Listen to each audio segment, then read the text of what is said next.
जरा सोचो, शुरुआती बसंत का उत्तरी क्षितिज, रात अब भी जमीन से चिपकी है, स्की के नीचे बर्फ कड़कड़ करती है और मुंह में पाले का धातु जैसा स्वाद। पीछे कहीं दबे सुरों में राइफलों की दंदन और सामने बस ध्रुव तारा और पेड़ों की काली रेखा। ऐसे माहौल में जिंदगी और मौत के बीच, होश और बुखार के बीच इतिहास में दर्ज हुआ एक फिनलैंडवासी, एमो एलन कोइवनेन। उसका नाम कभी महान सेनापतियों की सूची में नहीं गया, लेकिन द्वितीय विश्व युद्ध की बहुत कम कहानियां उसकी तरह इतनी अड़ियल ढंग से दुनिया भर में घूमती रहीं। क्यों? क्योंकि ये सिसु उस फिनलैंडी ठंडी सी जिद्दी हिम्मत की कहानी है, और साथ ही रसायन, इत्तेफाक और इंसानी शरीर को सारे हदों के किनारे तक धकेल देने की दास्तान भी। कोइवनेन का जन्म 1917 में अलास्टारो में हुआ और वह सर्दियों की उथल पुथल के दिनों में सेना में पहुंचा। किस्मत ने उसे स्की दस्ता दिया। उत्तरी इलाके के वो खामोश भेड़िए जो तेज, हल्के, लगभग बिना निशान के चलते थे। मार्च 1944 में तथाकथित कॉन्टिन्यूएशन वॉर, जैसा फिनलैंड वाले 1941-1944 के सोवियत संघर्ष को कहते हैं, के दौरान एमो एक ऐसे पेट्रोल में था जो दुश्मन की रेखाओं के पीछे काम कर रहा था। उस दिन घात लगी, हड़बड़ी में भागना पड़ा और घबराहट ने जकड़ लिया। स्की सैनिक पूरी जान लगाकर फिसल रहे थे और पीछा ढीला नहीं पड़ रहा था।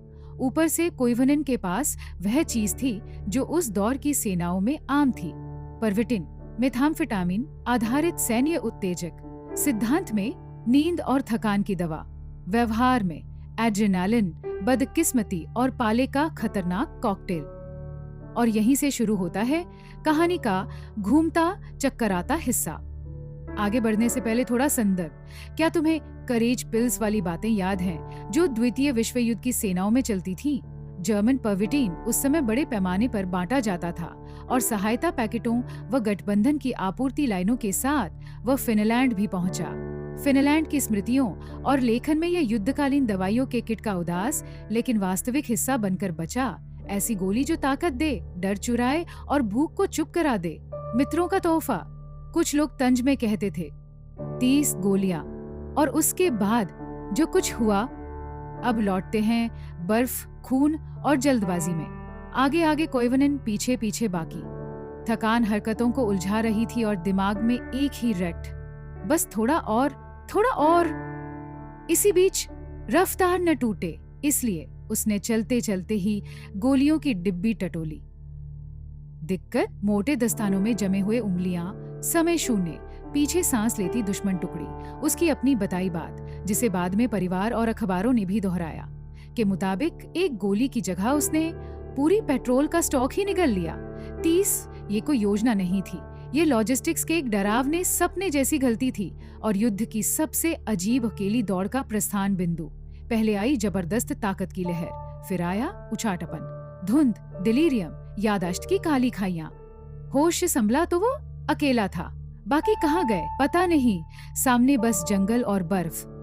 यह दृश्य, एक फिन जो बर्फ पर अपने बचाव की टेढ़ी मेढ़ी लकीर खींचता चला जा रहा है, सालों में किस्सों से लद गया। लेकिन रंग रोगन उतार दो, तब भी जो बचता है वह चौंकाता है। अगले कई दिनों तक कोइवनेन जंगलों और ढीली बर्फ के मैदानों से जूझता रहा, कैलोरी और विटामिन के लिए चीड़ की पत्तियां कलियां तोड़ खाता, और जैसा बाद की रिपोर्ट में आया, एक साइबेरियन जय पक्षी को पकड़कर कच्चा खा गया क्योंकि प्रोटीन का और कोई जरिया नहीं था। बीच में वो एक बार माइंस पर चढ़ गया, धमाके ने बुरी तरह जख्मी कर दिया और उसने लंबे लंबे घंटे एक खाई में पड़े बिताए, दुश्मन की गश्त और पाले दोनों से छिपते हुए। सुनने में मति भ्रम जैसा, हाँ, फिर भी वो अब बच निकला। अंदाजे कहते हैं कि इस ओडिसी में उसने स्की पर 400 किलोमीटर से ज्यादा का सफर किया और जब वो किसी तरह अस्पताल पहुंचा, उसका दिल करीब 200 धड़कन प्रति मिनट पर था और वजन 43 किलो पर आ गया था। डॉक्टरों ने सिर थाम लिया होगा, ये शरीर अब तक कैसे लड़ रहा है? क्या यह तस्वीर हॉलीवुड का फ्रेम मांगती नहीं? जाहिर है दशकों में कई संस्करण उगे, कहीं कोई भड़का हुआ वुल्वरिन जोड़ देता है, कहीं उसे मैथ फ्यूल्ड रैम्बो बना देते हैं, लेकिन असल में केंद्र में मिथक नहीं, इंसान है, डरा हुआ भटका हुआ सैनिक जिसने दबाव में एक बुरा नाटकीय कदम उठा लिया और फिर उसका बिल चुकाते हुए आगे बढ़ता रहा। ज्यादातर जंगी दंत कथाएं भीतर से ऐसी ही दिखती हैं।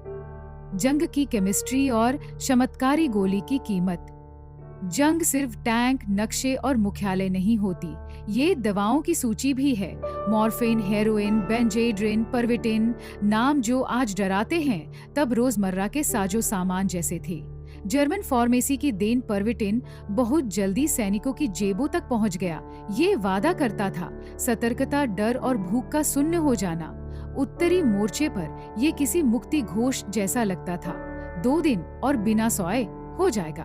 पेंच ताकत के साथ आती थी धड़कन की गड़बड़ी, पानी की कमी, मनोविकृति, आक्रामकता और उसके बाद गहरा तार सा काला गिरना। फिनलैंड में डॉक्टर और लॉजिस्टिक्स वाले यह जानते थे, पर जमाना ऐसा था गोलियां इकाइयों तक पहुंची और एमओ की जेब तक भी। आज बैठकर उन फैसलों पर कठोर फैसला देना आसान है। बेहतर है पूछना, ये हमें हमारे बारे में क्या बताता है। जब फंदा गले तक आ जाता है, क्या शॉर्टकट, बूस्टर, त्वरित इलाज की ओर हाथ नहीं बढ़ता। कॉफी और एनर्जी ड्रिंक से लेकर फोकस की दवाओं और बायोहैकिंग के खिलौनों तक कुछ ज्यादा ही आज सा नहीं लगता। 1940 के दशक की बर्फ से गढ़ी कोइवनेन की कहानी आज भी वही सवाल चुभोती है। हम कितनी ताकत केमिस्ट्री से उधार लेना चाहते हैं और किस ब्याज पर। लोगों तक पहुंची यादें। युद्ध के बाद कोइवनेन फिर आम जिंदगी में लौटा। उसने एल्सा से शादी की, 9 बच्चों का बड़ा परिवार हुआ और अपने ढंग से कांता लाहती की बर्फों को यादों की अलमारी में रख देने की कोशिश की। वह इसके बारे में ज्यादा बोलता भी नहीं था, कई वेटरनों की तरह। बस 70 के दशक में जब फिनलैंड की पत्रिका कंसाताइस्तेली ने फ्रंट की यादों पर प्रतियोगिता निकाली, एमओ ने परविटिन पेट्रोल नाम से अपनी ओडिसी लिखी। 1978 में छपी और सुहाना इत्तेफाक दूसरा पुरस्कार मिला। बरसों बाद इंटरनेट के दौर में ये टेक्स्ट फिर लौटा, जब वेब ने बेसिर पैर और बहादुरी की हद के बीच की कहानियां पसंद करनी शुरू की। दवाइयों पर दौड़ता फिन का किस्सा फॉर्मो और ट्रिविया साइटों पर धुआं बन गया। आज तुम्हें छोटे वीडियो, मीम और लेख मिल जाएंगे जो इसे 2 वाक्यों और 5 इमोजी में समेट देते हैं। लेकिन जड़ में अब भी एक मनुष्य है जिसने बहुत दुर्लभ अनुभव जिया। बेवकूफ, किस्मत और जीने की जिद का आमना सामना। रात के आर पार लंबा रास्ता, उस ट्रैक के बीचों बीच उतरते हैं जैसे हम उसकी स्की के पीछे पीछे फिसल रहे हों। कानों में एक्सार लय, ओवरडोज के बाद का पहला चरण, ऊर्जा की उछाल। दिमाग न्योन सा साफ, बाहें हल्की, चाल बेजोड़ ताल में।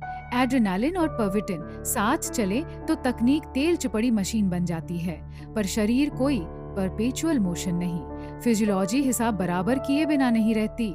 समीकरण भारी उत्तेजना ±20 डिग्री प्लस शून्य नींद प्लस न्यूनतम कैलोरी इज इक्वल टू तबाही। ऐसे घालमेल में मति भ्रम अचरज नहीं। दिमाग खाली फायर करता है, रिफ्लेक्स अगले पर भारी पड़ते हैं। कोइवनेन ने लिखा कि कैसे वह भूतनुमा हम गुफ्तगू करता रहा, कैसे अपनी यूनिट खो दी और घिसे हुए निशानों को पढ़कर ढूंढता रहा।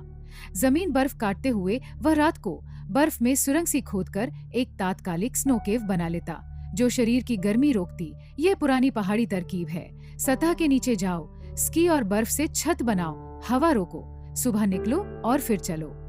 रास्ते में कहीं धमाका हुआ। माइन, क्या बर्फ ने धमाके की लहर सोख ली? मुमकिन है। सर्दियों में मोटी बर्फ के साथ विस्फोटों का बर्ताव बदल जाता है और यही इस गाथा का सबसे मानवीय क्षणों में एक। तुम खाई में पड़े हो, घंटे और दिन बीतते हैं, तुम सुन और घायल फिर भी जिंदा, क्योंकि और कुछ करने को नहीं। सर्दी एक संज्ञा बन जाती है जो नए नाम की तरह तुमसे चिपक जाती है। कभी उसके साथ भूख भी चलती। भूख जंगल की रसोई सिखाती है। चीड़ की कलियां जिनमें थोड़ी चीनी और रेजिन होती है। अचानक दबोच लिया गया पक्षी, बर्फ पिघलाकर थोड़ा पानी। हालांकि हम जानते हैं बिना उबाले मत पीना, शरीर और ठंडा पड़ता है। लेकिन अतिव्याप्त हालात में हर मैं जानता हूँ मैं अभी क्या कर सकता हूँ कि आगे झुक जाता है। डॉक्टर आंकले और जैविकी का लगभग चमत्कार। इंसान आखिर इंसानों के पास लौटता है। इस रास्ते का अंत वही था। आखिर में अस्पताल मिला और डॉक्टरों ने कुछ संख्याएं दर्ज की, जो आज भी अविश्वास और सनसनी के साथ दोहराई जाती हैं। नब्ज लगभग 200 धड़कन प्रति मिनट, वजन करीब 43 किलोग्राम, मेटाबॉलिज्म का धड़ाम से ढलान पर गिरना, फिर भी स्थिरता आई, वापसी हुई, आरोग्य काल बीता।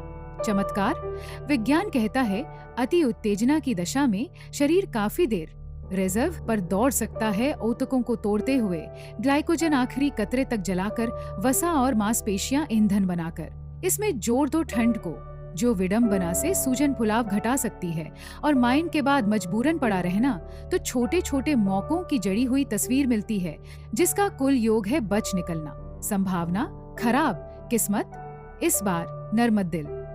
मोर्चों से खाने की मेज तक, आगे की जिंदगी। सबसे आसान वाक्य है, वह बच गया बस। पर ऐसी दास्तानों के बाद की जिंदगी अक्सर सोचे से कठिन होती है। कोइविनेन ने परिवार बनाया, काम किया, बूढ़ा हुआ, सबकी तरह। 1989 में 71 साल की उम्र में उसकी मौत हुई। पीछे छोड़ गया वह सिर्फ उस पागल दौड़ की याद नहीं, बल्कि शायद उससे भी बढ़कर एक ऐसे आदमी की सादी, शांत जीवनी, जिसने युद्ध के बाद अपनी जिंदगी समेटने की कोशिश की। बच्चों के लिए वह बस पिता था, हमारे लिए इंटरनेट की कहानियों का नायक, और यह मिसाल की एक छोटी सस्ती गोली में मददगार और जल्लाद कितने नजदीक बैठते हैं। इस कहानी में सचमुच हमारा क्या है? तो पाठक, तुम इससे क्या उठाते हो कि मेथाम्फेटामिन बुरा ख्याल है? यह तो साफ है। इसे समझने को फिनलैंड की टुंड्रा नहीं चाहिए कि युद्ध नैतिक रीढ़ और चिकित्सकीय मानकों को टेढ़ा कर देता है। हाँ, पर यह भी एक आम सच है। मेरे लिए सार दूसरी जगह है। नियंत्रण और अराजकता के बीच खींची रस्सी। हर किसी के हिस्से ऐसे पल आते हैं जब तुम दौड़ रहे होते हो। दस्ताने उतारने का समय नहीं, गोलियां अलग करने का धैर्य नहीं, 3 तक गिनने की फुर्सत नहीं। तब चीजें हो जाती हैं। कोइवनेन ऐसे पलों का संरक्षक देवता है जब तुम खराक, राह, फैसला तीनों में चूक करते हो और फिर कीमत चुकाते हो। अगर किस्मत और कुछ साथी साथ हों, चाहे वह साथी एक कड़ी, ठीक ठाक बर्फ गुफा ही क्यों न हो, तो तुम निकल आते हो। यह कहानी यह भी याद दिलाती है कि हीरोइज्म अक्सर आंकड़ों का उपउत्पाद है। किसी और दुनिया रेखा में उसका दिल आधे रास्ते रुक सकता था। अगर ऐसा होता तो पाठ्य पुस्तकों में एमओ का नाम तक ना होता। मगर दुनिया इत्तेफाकों की बुनावट है तो यह कहानी है, और इसलिए ये सोचना जरूरी है कि हम क्या करें ताकि हमें अपनी ही रची जालों से वीरता दिखाकर निकलना न पड़े। मूर्खता को मिथक मत बनाओ। उसकी कहानी को परफॉर्मेंस के नाम पर डोप करने की प्रेरणा मत बनाओ। यह कोई बैलेड नहीं कि मेत ने जान बचाई। ये एक मेमेंटो है। 1, केमिस्ट्री बेरहम हो सकती है। 2, शरीर हमारी कल्पना से मजबूत है। और 3, बिल कभी न कभी जरूर आता है। 40 के दशक में सेनाओं ने ऐसे उत्तेजकों पर उस पैमाने पर प्रयोग किए कि आज सोचकर सिहरन होती है। आज उम्मीद है हम समझदार हैं। जो भी किनारे पर काम करता है, रिस्पॉन्डर, सैनिक, ड्राइवर, ऑपरेटर, जानता है कि सबसे सुरक्षित डोपिंग है नींद, पानी और कैलोरी। बाकी सब रूसी रूलेट, बस सिलेंडर में खाने ज्यादा हैं। हमें ऐसी कहानियों में तड़का लगाना भाता है। क्या एमओ ने वुल्वरिन से लड़ाई की जो अंत में पेड़ निकला? इंटरनेट के पास ऐसे संस्करण हैं, और रहने दो, इंटरनेट मसाले से पलता है, पर जो पक्का है वह ठंडे, संयमी फिनलैंडी स्रोतों में टिका है। घातक खुराक, अकेली दौड़, माइन, भूख, पाला और आखिर में लोगों तक हैरान कर देने वाली वापसी।